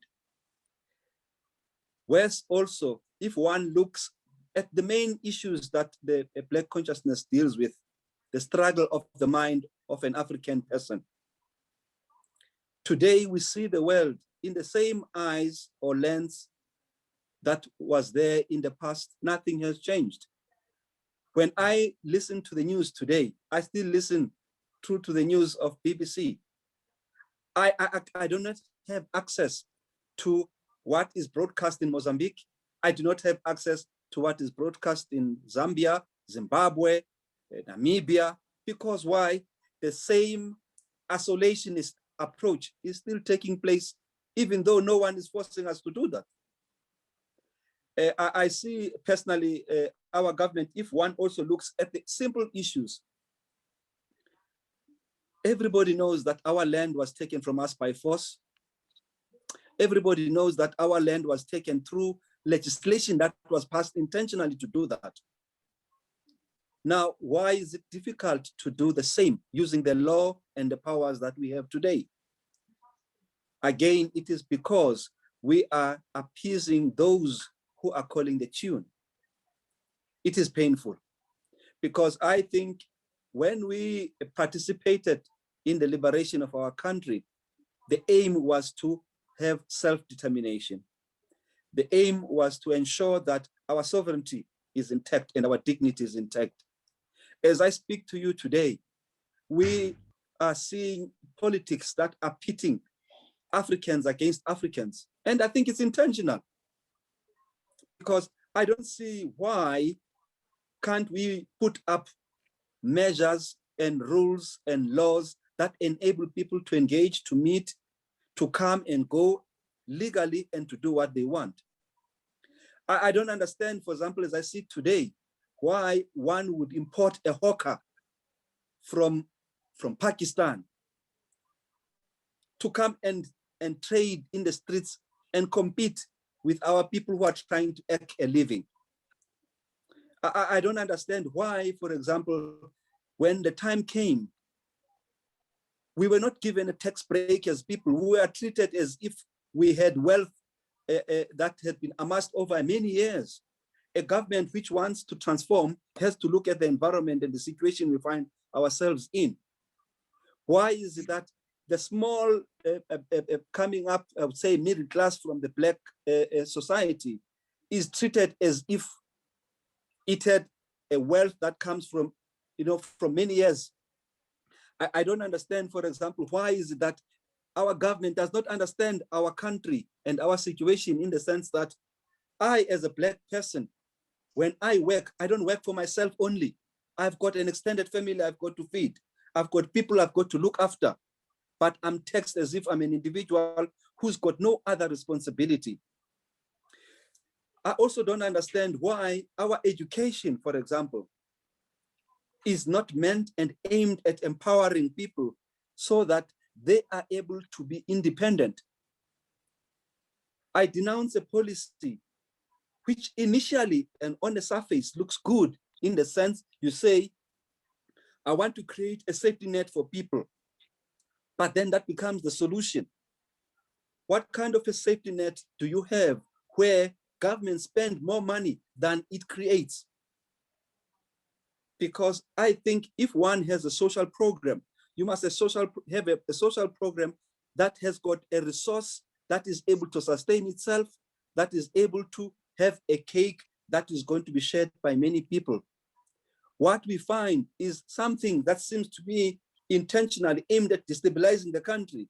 But one also sees that for politicians to be able my battery is running red, and okay. it might all right. happen. You know, yes.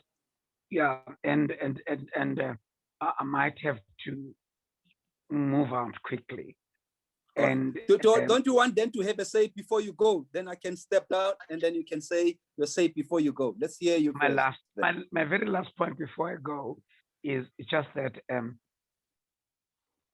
my leaders, my fellow Black South Africans and international community, the only one problem we have here is that I think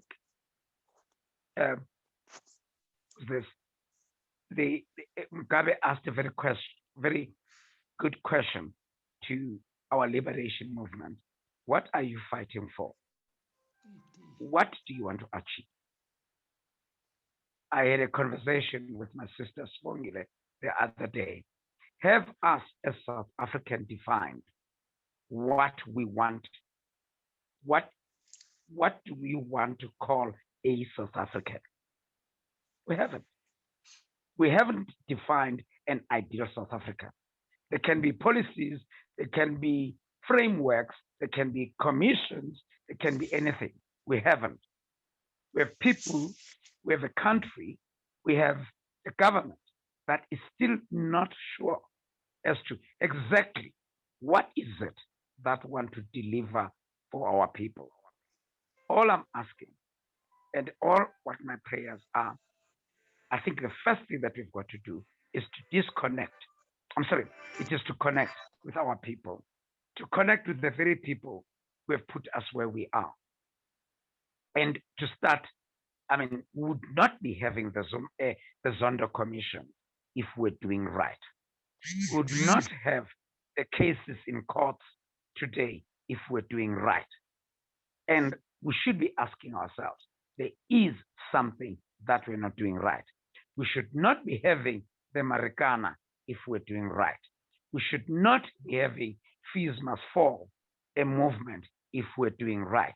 We should not be having the Taitane in the Free State if we're doing right. I think there's another CODESA that is needed, the CODESA of the Black people talking about themselves, not about white people. We still have to reconcile with ourselves as Black people. We killed each other. Let's not forget that with the third force. We're still angry. There was IFP, there were all these other. We're still fighting, even in the current situation. We're still fighting against each other as Black people.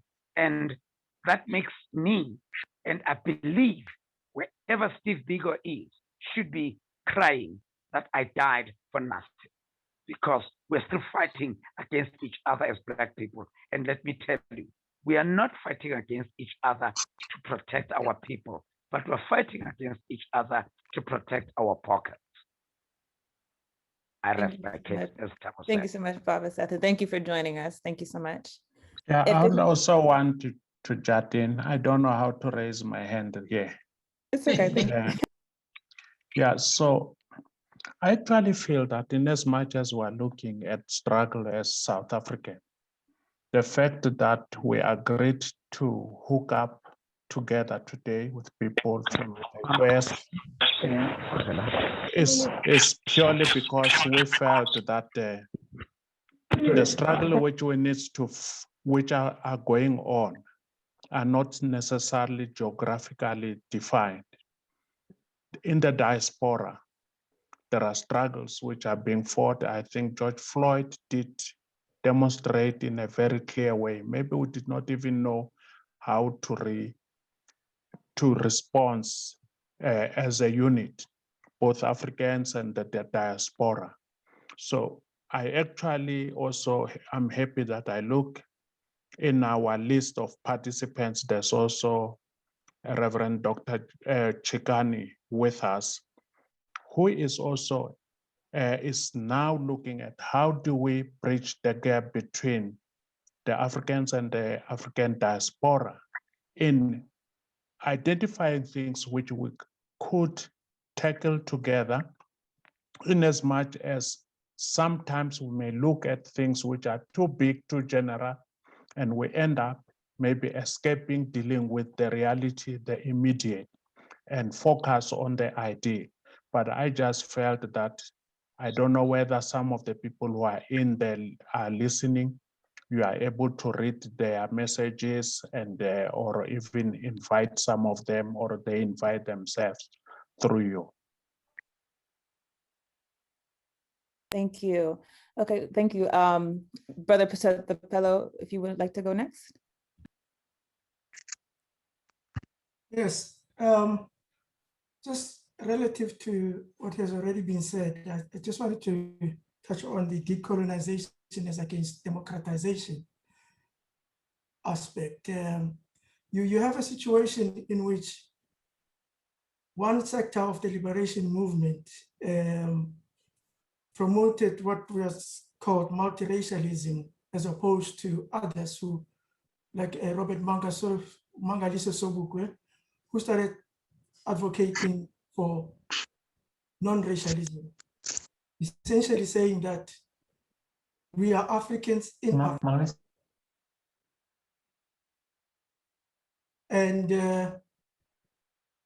we need to form a singular identity as Africans,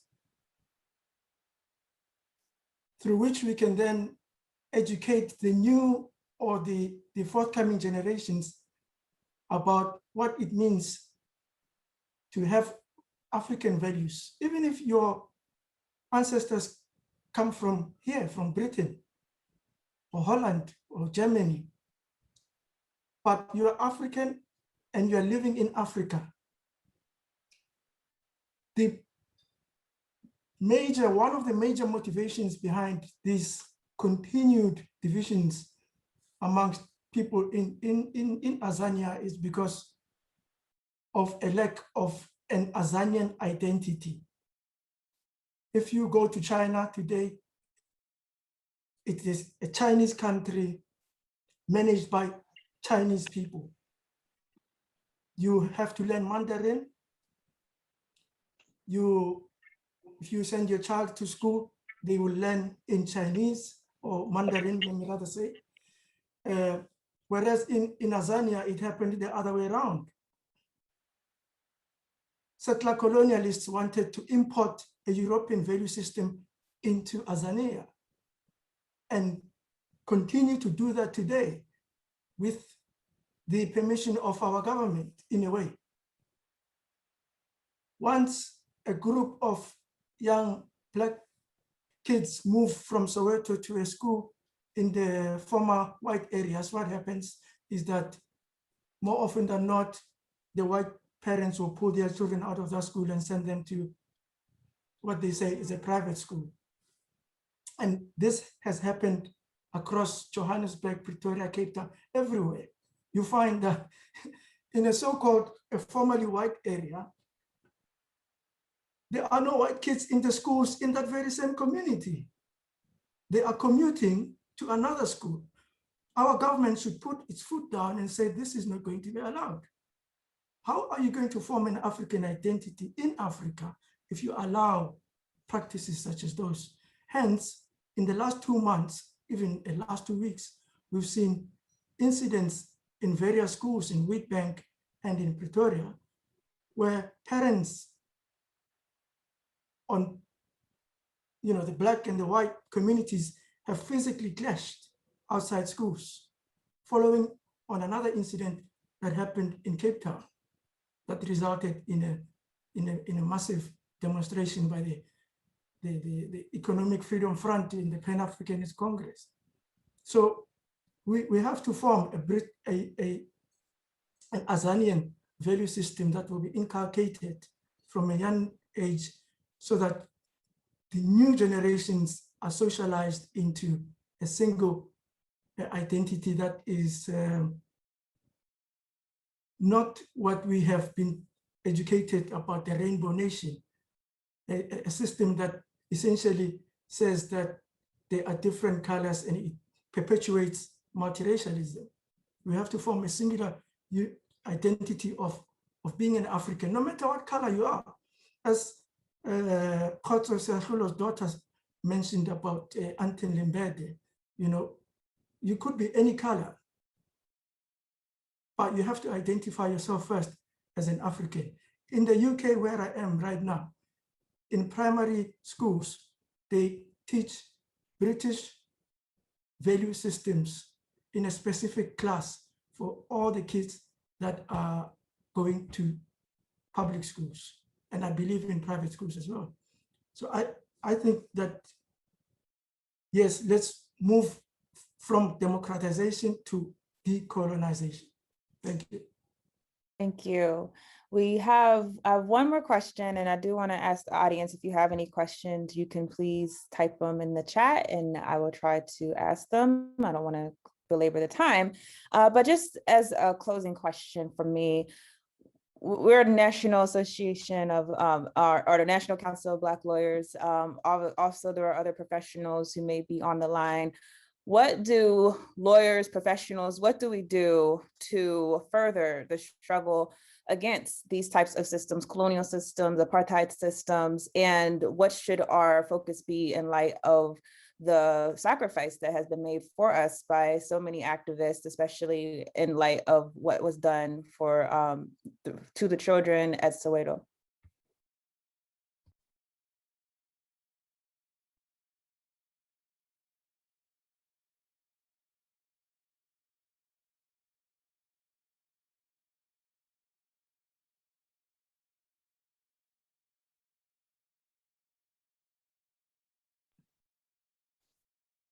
Anyone want to take that closing question? For me, I'm curious to know what are your initial thoughts of what you could do to act in solidarity with the struggle of our people, both in this country, Africa, and the diaspora. Do you have any thoughts?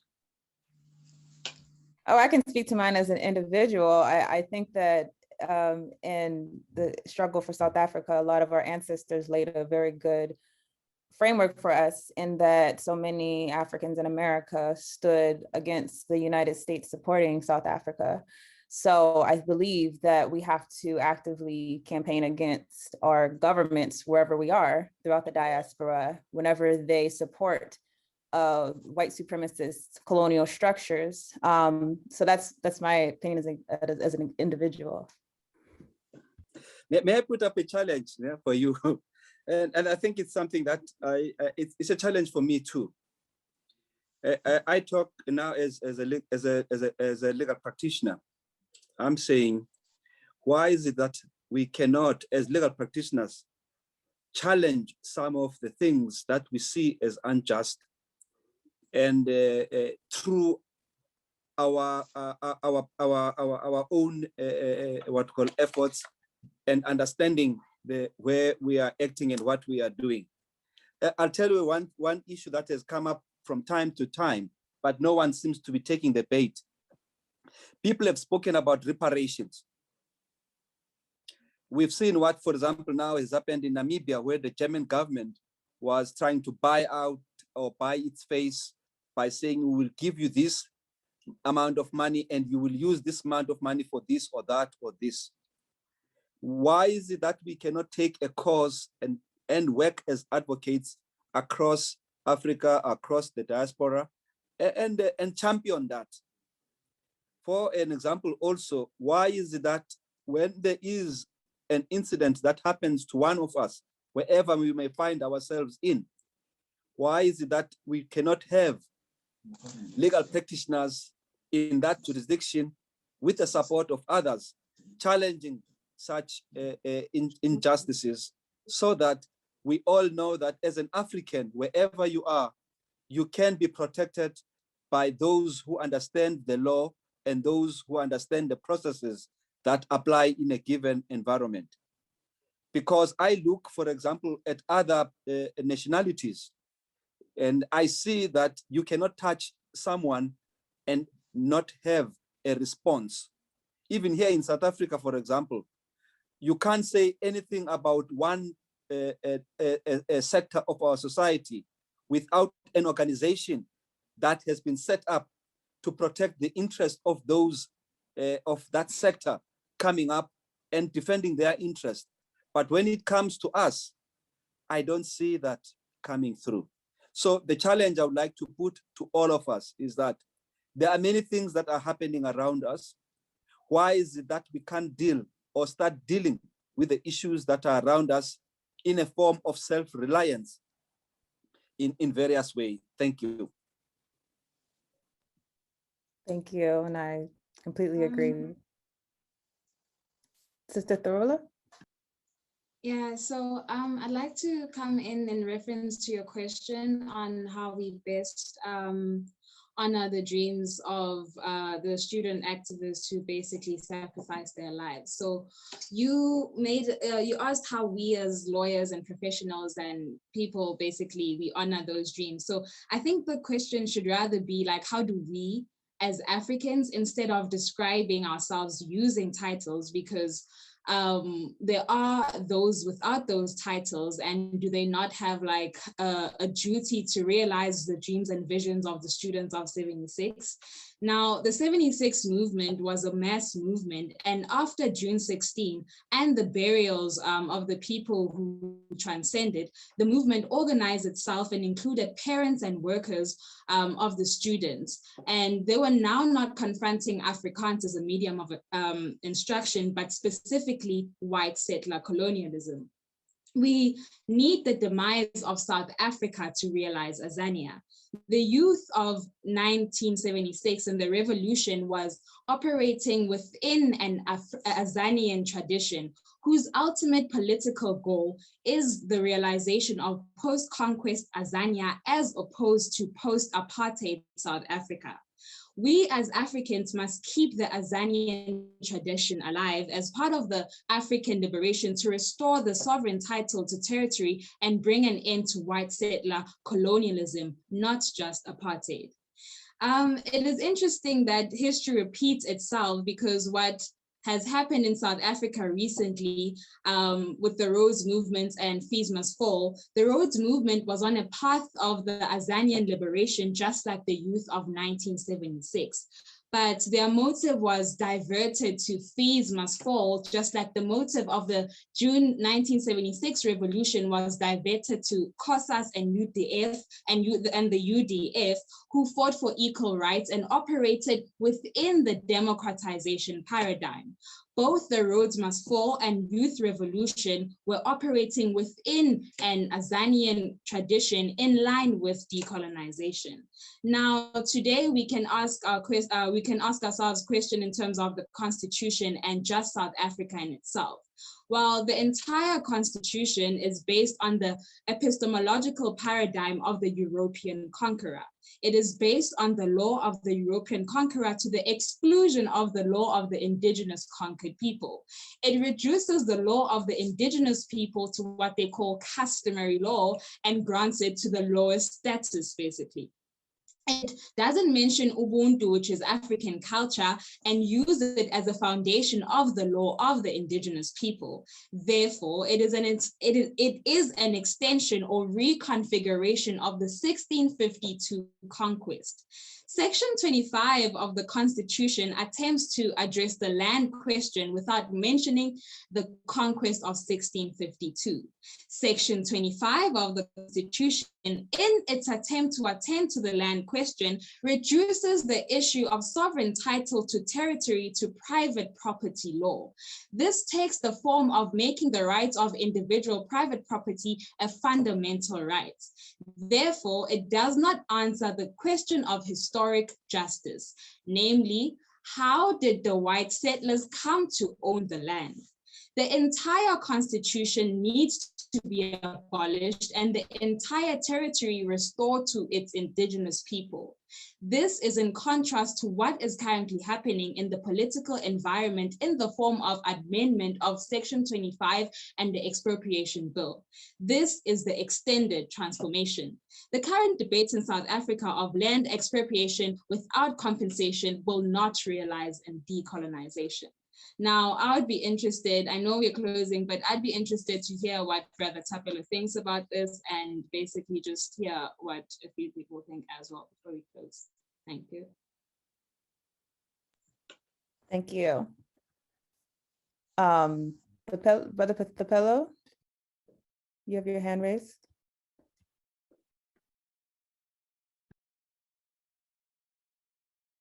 You are muted. I also have a question for some of the leaders who are on this panel today. And let me start by saying welcome the Reverend Frank Chikane, a very distinguished leader of the liberation movement. One of the people who was there in the heat of the 1980s. I'd like to just to make everybody else in the diaspora aware of the significance of his presence here today.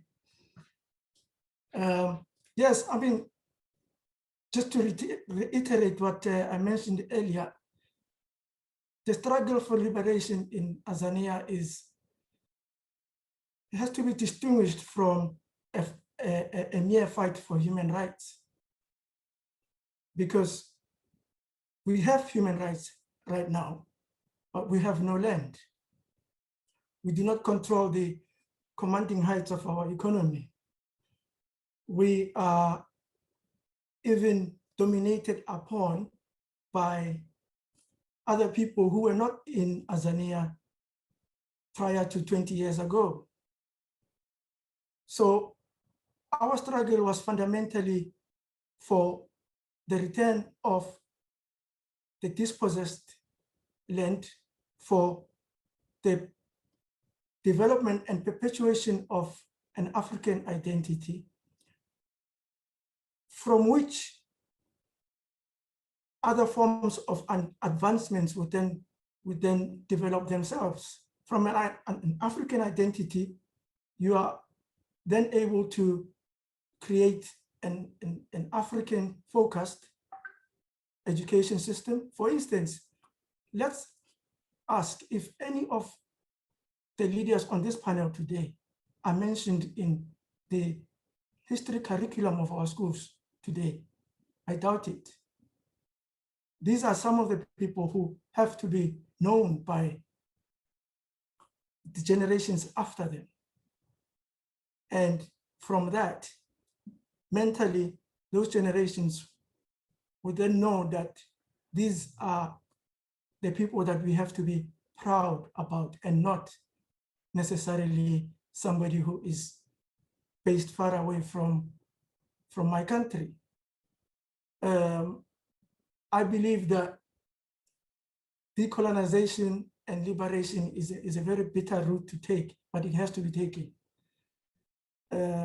Otherwise, we are going to keep mimicking a society that only treats symptoms of a deeper situation. I hope I've outlined my view on that. My question to Dr. Ishmael Mkabela, to the Reverend Chikane, to the advocate, and to the other people who were in the movement in 76 in Soweto, is there is a reference to the Bethel treason trial. I mean, seeing that we are hosted by a legal institution here, the Bethel treason trial, which was a secretive trial through which people from Soweto and other townships, including Zef Mutupeng, John Ganya, Maxinas, Benintwele of Pretoria, Hamilton Keke of East London, Stembele Kaya of Soweto, and others were convicted of planning and leading the uprising that began in Soweto and followed up in Kagiso. How much of an influence did these people have on the events of the day? That is my question to the leadership.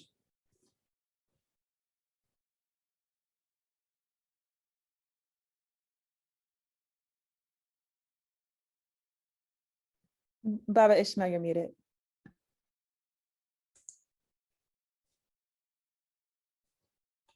Thank you very much. Easily forget these things. I was making a statement that I was deliberately trying to draw in my brother Frank Chikani to this. If I understand the question you are posing, is that how does an individual influence the course of history? I think we all occupy various corners or spaces in our lives. We can be asking that those who are running some institutions, how do their institutions contribute to answering the questions, Tapelo, you have raised? I am chairman of the Steve Biko Foundation. Maybe it's good that some of the things which you are talking about, I say, I take them back to that platform and say, how do we contribute to continuously making a contribution to changing this society for the ideals we have often stood for? But I think for me, I believe that the many of us, young and old, who are here, if you have a way in which you feel you can significantly contribute to a future we aspire for all of us, raise it and see how we can also lay our hands in support, put our shoulder on the wheel together with you. I will certainly find it a heavy burden for any generation or any individual to take on themselves that they can bring about change in isolation of others. I think each of those contributions we are making, together with the lawyers who are in this room, in your space, there are certain things which you see, which I can't see. Make me see them, let me appreciate them. And I'll also, in other platforms, also raise issues which we can do immediate and long term. But I still believe that it is important that we also think in a Pan-Africanist way, or actually to put it broader, we think in terms of we're Africans, we have our people in the diaspora, and we are where we are because even prior to the liberation of our African countries, we were talking together, we were in conversation together about possibilities for the future. And I think let's see how we can strengthen what we have started today. I hope I have not spoken in circles, but if I have, there's a way in which we can take the conversation even offline and see how we can best deal with issues. And I think if my brother Frank is here, I would say it may be good that somewhere his voice is heard. I have also seen other brothers and comrades here, but unfortunately we don't have all the time in the world. We can be asking after this, what is the way forward? Is it the end of a conversation? And if it's a good conversation, why is it being ended in this fashion?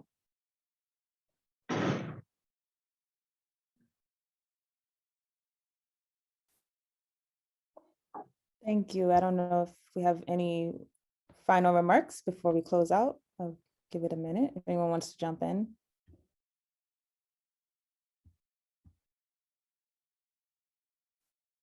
Okay, hearing none.